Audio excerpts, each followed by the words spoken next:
Hal ini seperti tertuang dalam firman Allah surat Al-Baqarah ayat 208 yang berbunyi A'udzubillahi minasyaitonirrajim. Bismillahirrahmanirrahim. Ya ayyuhallazina amanu udkhulu fis-silmi kafah wa la tattabi'u khutuwatis syaiton innahu lakum aduwwun mubin.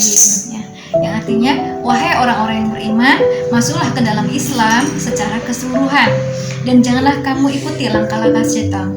Sungguh ia musuh yang nyata bagimu. Dan kita juga bisa melihat ya di dalam surat An-Nisa ayat 65, di situ Allah berfirman yang artinya, maka demi Tuhanmu mereka pada hakikatnya tidak beriman hingga mereka menjadikan kamu hakim terhadap perkara yang mereka perselisihkan. Kemudian mereka tidak merasa dalam hati mereka suatu keberatan terhadap putusan yang kamu berikan dan mereka menerima dengan sepenuhnya. Itu di surat An-Nisa ayat 65. Maka dari dua dalil tadi ya, itu bisa kita mengambil pemahaman gitu ya, bahwa adanya cinta gitu ya kepada Nabi adalah sebuah ketaatan ya kepada Allah dan Rasulnya ya, tanpa syarat dan harus ikhlas kita melakukannya ya. Jadi seperti itu. Tetapi mirisnya akhir-akhir ini sering terjadi penghinaan terhadap Nabi dan pelecehan terhadap agama Islam.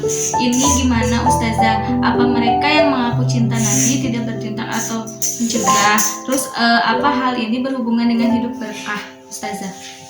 Ya, memang sedih ya.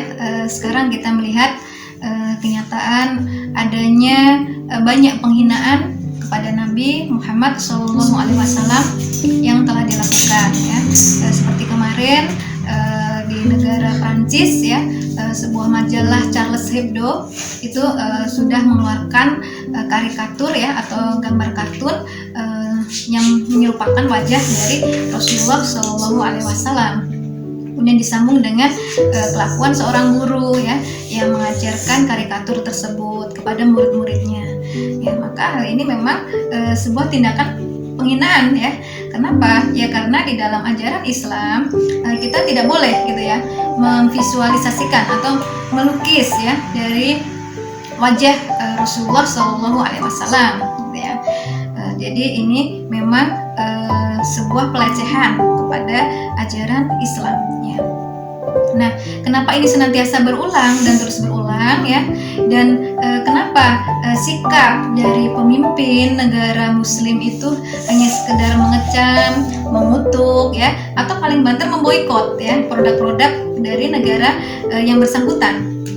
Ya, kita bisa melihat di sini gitu ya, bahwa negara Prancis ya itu memang sudah lama gitu ya, dia itu punya tabiat sering menghina gitu ya. Seperti ketika kita melihat sejarah sebelumnya gitu ya, bahwa Prancis itu pernah ya dulu di masa masih terdapat khilafah Islam ya, itu pernah membuat rencana membuat sebuah teater ya, yang dimana teater itu berisi ya sebuah penghinaan kepada Nabi Muhammad SAW.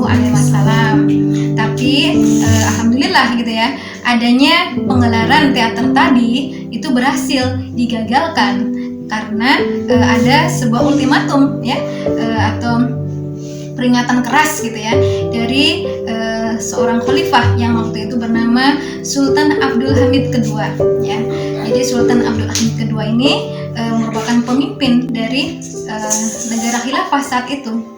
Gitu ya. Jadi beliau mengultimatum agar Prancis menghentikan acara teater tadi karena kalau tidak dihentikan maka akan dikirim pasukan untuk melakukan jihad menyerang negara Prancis gitu. Jadi ya serta-merta gitu ya Prancis itu ketakutan gitu ya dengan kekuatan dari negara khilafah ini, dan dia akhirnya menghentikan rencana pemutaran teater tadi. Nah, jadi adanya penghinaan tadi itu kenapa berulang ya, dan Prancis kembali yang jadi aktornya gitu ya, ya karena saat ini kita tidak memiliki gitu ya sistem khilafah gitu ya. sistem negara yang berdasarkan syariat Islam secara sempurna gitu ya. Jadi adanya sosok seorang khalifah ya seperti Sultan Abdul Hamid II itu tadi ya, itu yang sekarang tidak kita temukan di pemimpin negeri-negeri muslim saat ini gitu ya. Karena kita bisa membandingkan gitu ya, kalau di masa dipimpin dengan seorang khalifah itu tidak ada alasan ya, kecuali hanya untuk Allah dan Rasulnya. Tetapi kalau untuk sekarang pemimpin negeri muslim itu banyak alasan gitu ya, selain dari Allah dan Rasulnya gitu ya.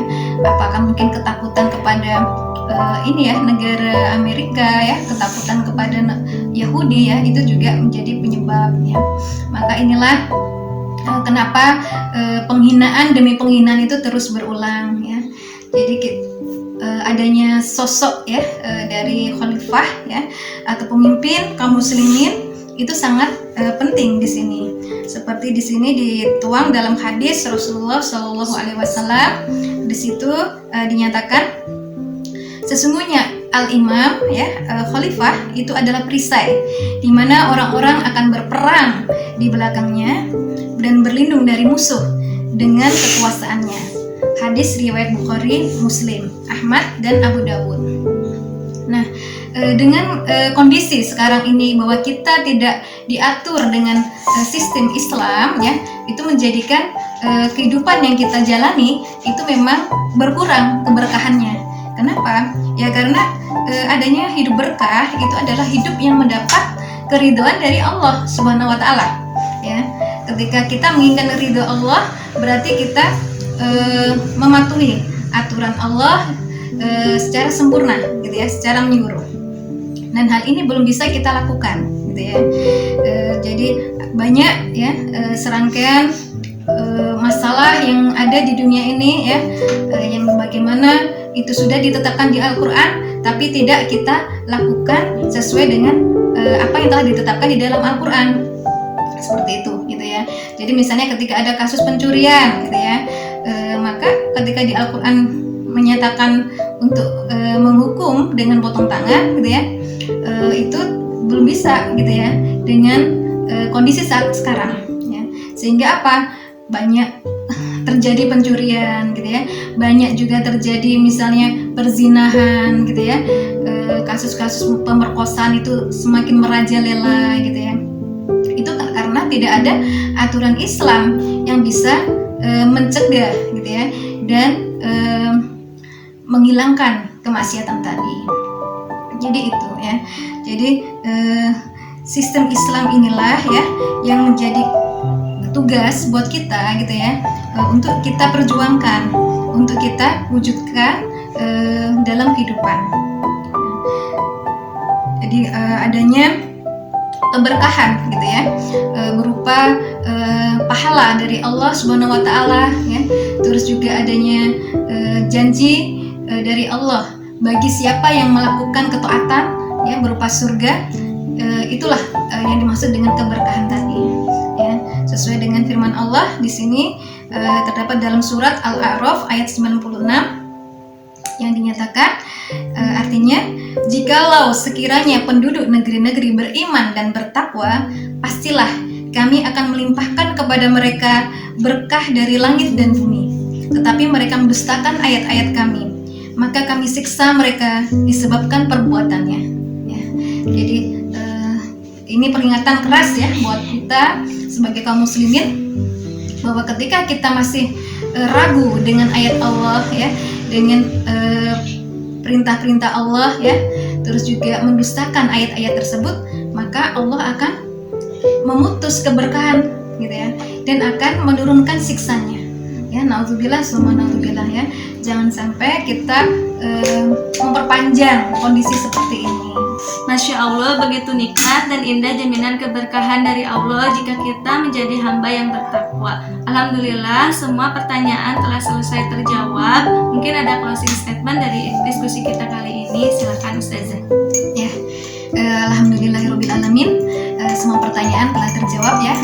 Mungkin yang bisa saya simpulkan dari diskusi kita kali ini adalah dengan kita memperingati Maulid Nabi Muhammad SAW, ya, marilah kita meningkatkan rasa cinta kita, ya, kepada Nabi Muhammad SAW dengan menghidupkan rasa cinta tadi, ya, melalui apa? Melalui merealisasikan apa yang diperintahkan oleh Allah dan Rasulnya ke dalam perbuatan kita sehari-hari, ya.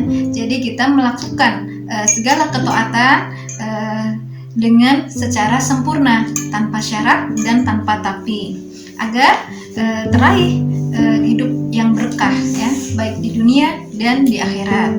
Alhamdulillah ibu-ibu jamaah MT Maratus Solihah dan juga sahabat Solih dan Solihah, telah selesai kajian online kita bulan ini. Saya selaku host mengucap mohon maaf atas segala kekurangan dan jazakumullah khair atas perhatiannya. Kita tutup dengan bacaan hamdalah dan doa kafaratul majelis. Astagfirullahaladzim, astagfirullahaladzim, astagfirullahaladzim. Subhanakallahumma wa bihamdika asyhadu an la ilaha illa anta astaghfiruka wa atubu ilaik. Wabillahi taufik wal hidayah. Wassalamualaikum warahmatullahi wabarakatuh. Waalaikumsalam warahmatullahi wabarakatuh.